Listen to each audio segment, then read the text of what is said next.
Hey everybody, welcome back to the Prehospital Paradigm Podcast. I'm Scott Wildenheim. That's Dr. John Hill over there taking a big old swig of water before we get started. Big old swallow. Big old swig of water.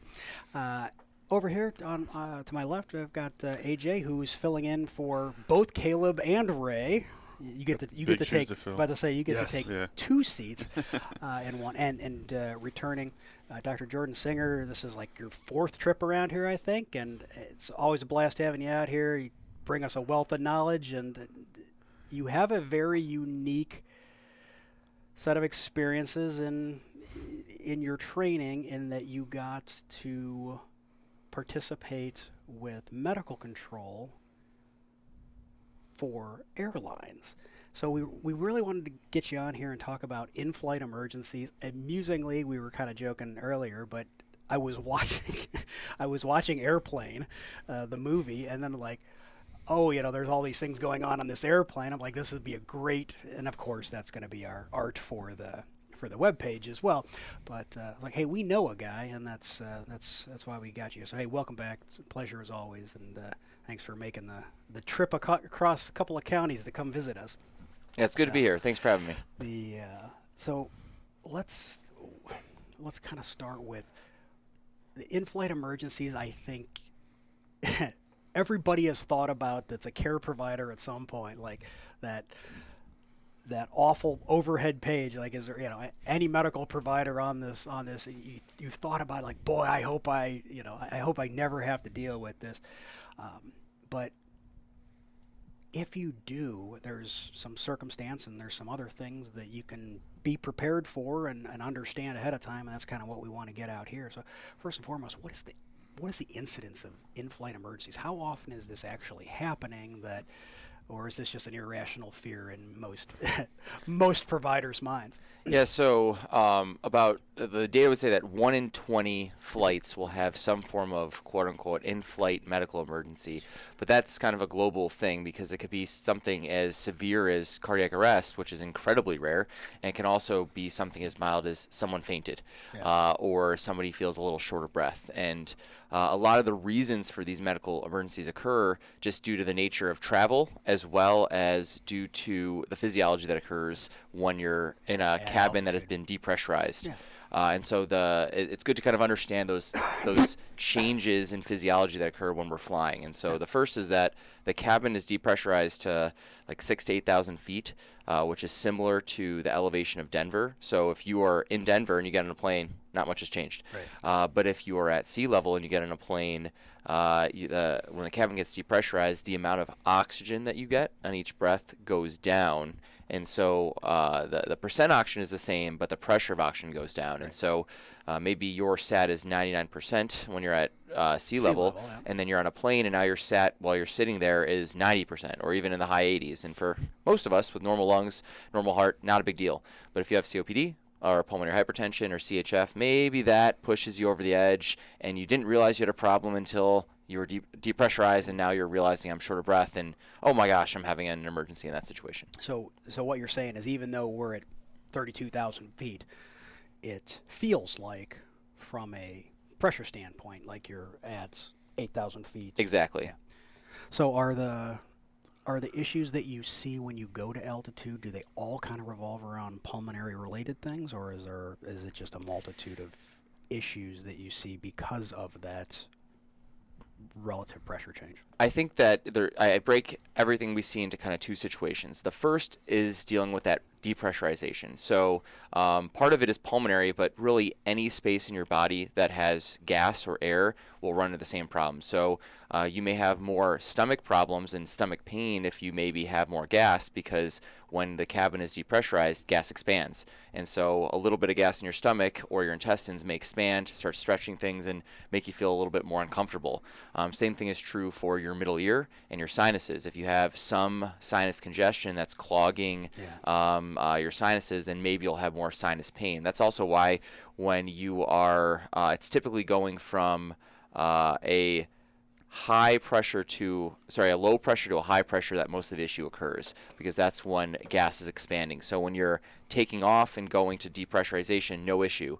But when you are trying to land and go down, that's when people mostly have their ears hurting and popping and all that stuff. But that's happening everywhere in the body, everywhere you have trapped air and trapped gases. And you said that obviously some of it's related to the physiology related to altitude. Right. But then travel itself, what are the dynamics there that are? So that's the other group I break it up into, which is when people are traveling, especially on a plane, they're often maybe skipping meals, maybe not getting as much sleep, maybe they mistake their medications or skip medications, which can lead to a multitude of problems. If you skip your seizure medications, maybe you have a seizure. If you skip your blood pressure medications or some of your other heart medications, you can have some issues. And so, and then also people might be hungover if they're flying back from Vegas. So you think of a whole multitude of things that leads to people maybe not being in their best health when they're flying, but at the same time, people who are critically ill and very disabled, which is many of the patients we care for in the field in the hospital, aren't healthy enough to travel. So in general, the people on planes are self-selecting for healthier people in general, because you probably couldn't make it on the plane if you're unable to walk or really take care of yourself in those situations. Or you've got anxiety, or I'm really anxious about flying, so I'm going to get drunk before I hop on a plane. Sure. Or I'm going to take my Xanax, or I'm going to borrow my friend's Xanax before I get on, and now I'm under influence of those medications that I'm not familiar with. Right. So. Yeah, so it's typically flight physiology changes and people kind of missing medications, and those are the ones that kind of lead to most of the in-flight emergencies. But most of these aren't true medical emergencies, i.e. People will have a bad outcome. Most of the situations that I've dealt with in the plane is somebody passes out, give them some orange juice and lie them on the ground, and everything's better. Because often these are people in their 20s and 30s that are just otherwise healthy, just a little bit dehydrated or something like that. That's the vast majority. Does the quality of air in the cabin play into? No, because at least it's the only difference in the air that you're getting in a plane is that it's at altitude, it's depressurized. So there's a lower partial pressure of oxygen. That's the only real difference as far as I know, as far as how the plane's air would affect you. And then, that's a good point. So the one other thing would be that it's because it's getting recycled and cleaned so frequently, it's often very dehumidified air, and so this might lead to nosebleeds or drier throats and lungs, just because you're breathing very dehumidified air. So that can definitely play a minor role, but make people not feel as well. Again, an inconvenience, but nothing that's requires critical intervention. So, but in addition, so the most common thing that we deal with as far as in-flight emergencies is probably syncope, pre-syncope. That's the vast majority of the calls that I received, and that ends up being maybe a third of all quote-unquote in-flight medical emergencies. Then below that is kind of GI-related, nausea, vomiting, diarrhea, stomach pain. And then that's about 15%. 10% ends up being respiratory of some way, short of breath. And then kind of like 7% ends up being cardiac, which is going to be like your chest pain.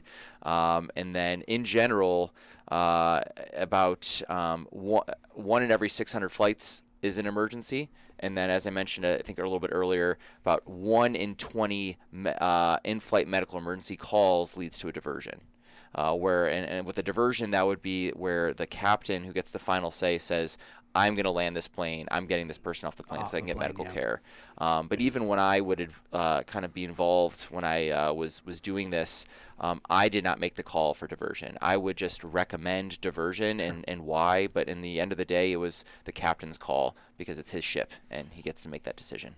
Would the captain take your advice, or would they divert? Would you say, I don't think you need diversion, but they would divert? Like, how would that actually play out? Like, them being non-medical, right? Like, I got a passenger who's not well in the back.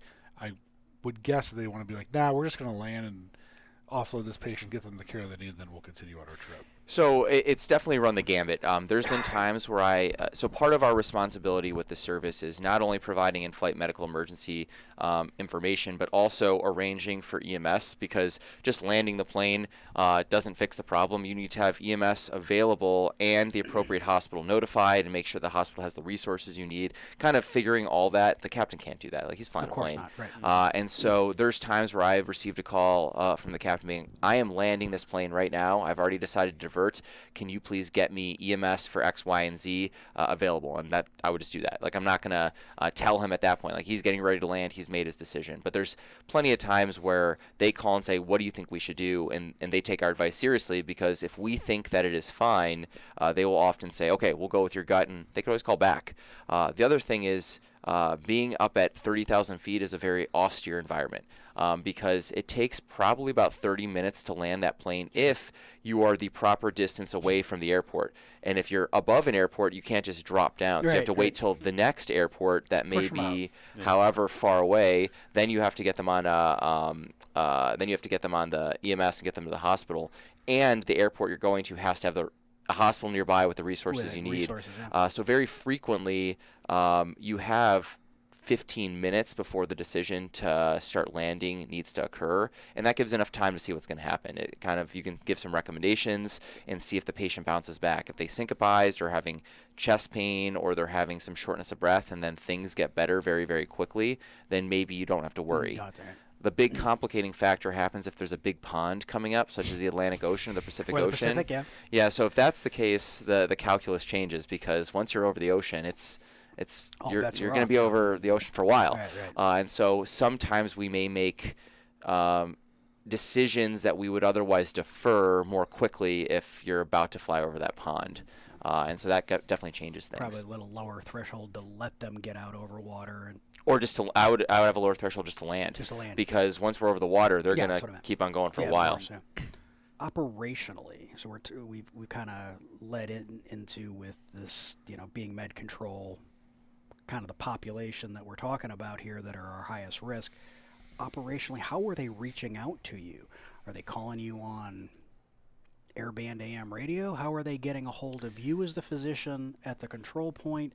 And I'll get into some more of that, but operationally, how does that functionally work out? Yeah, so there's a lot of steps that occur, and a lot of this is already built into how airlines communicate with each other and do things. But the way that would work is, let's say you are dealing with a medical emergency as a physician or a medic or another healthcare professional in the back of the airline. You would basically be talking with a local phone to the captain, because the captain is behind a locked door.